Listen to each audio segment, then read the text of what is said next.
Ladies and gentlemen, my grandparents were at my house for the winter holidays. So there's one phrase I have been hearing over and over again. Any guesses? You've got it. When I was young. And hearing it that often made me wonder, what is the point in them telling me all of these stories? I mean, yeah, they're reminding themselves of the good old days. And they are amusing me, but is that all it's about? Or are they truly trying to teach me something with their stories? Well, to find out, I slipped on my Sherlock hat, made myself some good builder's tea in my Sherlock mug, and went off to find evidence that stories do have another purpose than just entertaining us. I first came across a UNESCO study done in Indonesia. Now, in this tsunami danger zone, one island has found an incredibly effective and wonderfully simple way of saving lives when a tsunami hits. In their culture, instead of ending with, "and they lived happily ever after," all of the fairy tales end in one life-saving warning. And it goes, "If a strong tremor occurs and the sea withdraws soon after, run for the hills, for the sea will soon come rushing in." Now this sounds very idealistic, doesn't it? But it actually works. When in 2010, a tsunami hit that area, this island suffered a wonderfully low death toll, whereas other islands not brought up with these stories suffered tragic losses. And I'm talking 167,000 more people. Clearly, these stories are not just entertaining those young children. And as says George Santayana, those who cannot learn from the past are condemned to repeat it. Through this ending, those children are learning the stories of their ancestors. And what better time to learn than when we are young? And what better way than through stories? Children's stories are very different throughout the world. In Belgium, we have happily ever afters. In Indonesia, tsunami warnings. And in Africa, something different again. But why are these stories so different? Well, simply because the children in different continents need to know different things. But are fairy tales the only type of stories that teach us something? No. Each and every story teaches us something. And the number of different stories is unimaginable. And if each and every person finds their own lesson in each and every story, the number of different lessons is bigger again. But it's not only books, is it? It's also people's life stories. People's life stories are interesting. Why? Well, because they're personal. It could be you. In fact, it could be your story. And that makes us listen.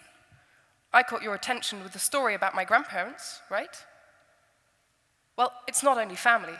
It's also friends or even famous people. There is always something to learn. Let me take an example. Let's say Darwin. Now, Darwin was ahead of his time. He had revolutionary ideas. Yet no one believed in him. Not even his friends, not even his family. But from him, I learned to stand tall in front of you today and forever to say what I truly believe in, whether you agree or not. So, ladies and gentlemen, throughout my research and my personal experience, I am now convinced that stories do not only entertain us, but they also taught and still teach you, me, and everyone on this planet how to go about our daily lives. And who knows when you might next be hearing life-saving advice? It might just come after that famous phrase, "when I was young." Thank you.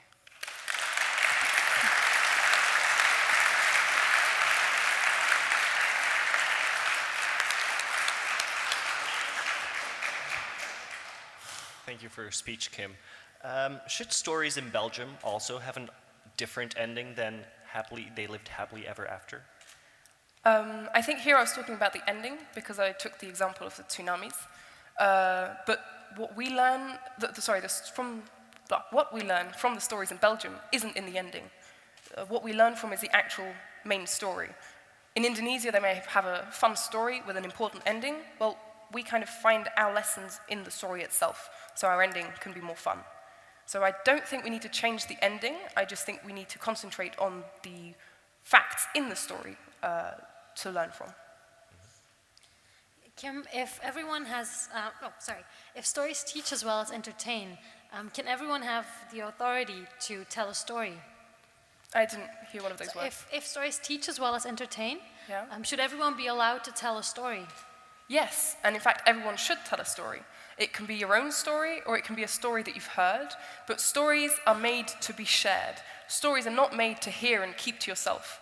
So everyone should tell a story that anyone can learn anything from, whether it's what you originally thought or not. There's always something to learn in stories, and definitely everyone should share any story that is possible. Some people believe that we should update old stories that are no longer really up to date with modern times. What is your opinion on that? I disagree with updating stories, because for me classics should remain classics. However, we are seeing little by little children's stories that are a lot more recent, so written nowadays. So the plot is slightly different, but the lessons are the same. So we're using maybe more technology in the story. So, I don't know, the main character might have a mobile phone. But the story in the back is the same. We're still talking about someone who has to be friendly to the other people to get good things. So definitely not updating old stories. Keep them. Interpret them differently, maybe. But reinstall new stories with the same message. Is there such a thing as a right or a wrong interpretation of a story? I don't believe so, no, because there are no rules to storytelling. Storytelling in itself is free. You can say anything you want, and people will hear it any way they want. And that way may not be the same, it may be different.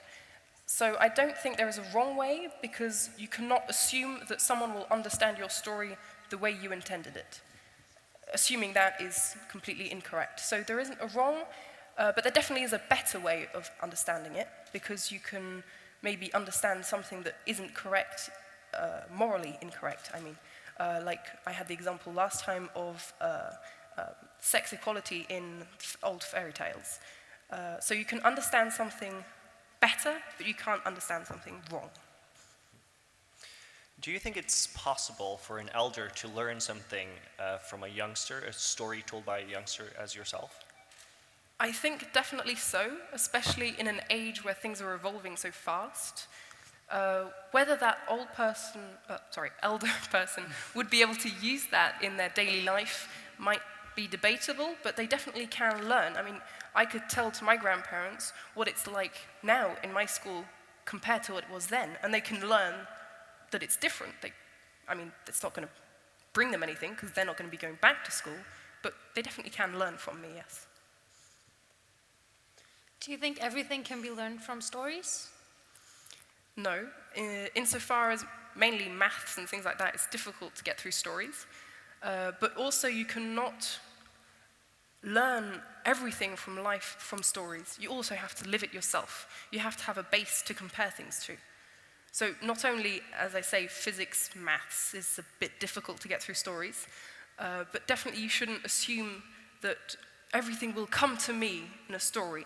We need to go out there and find the answers to our own questions and live what we want to live, rather than only what we hear through the stories.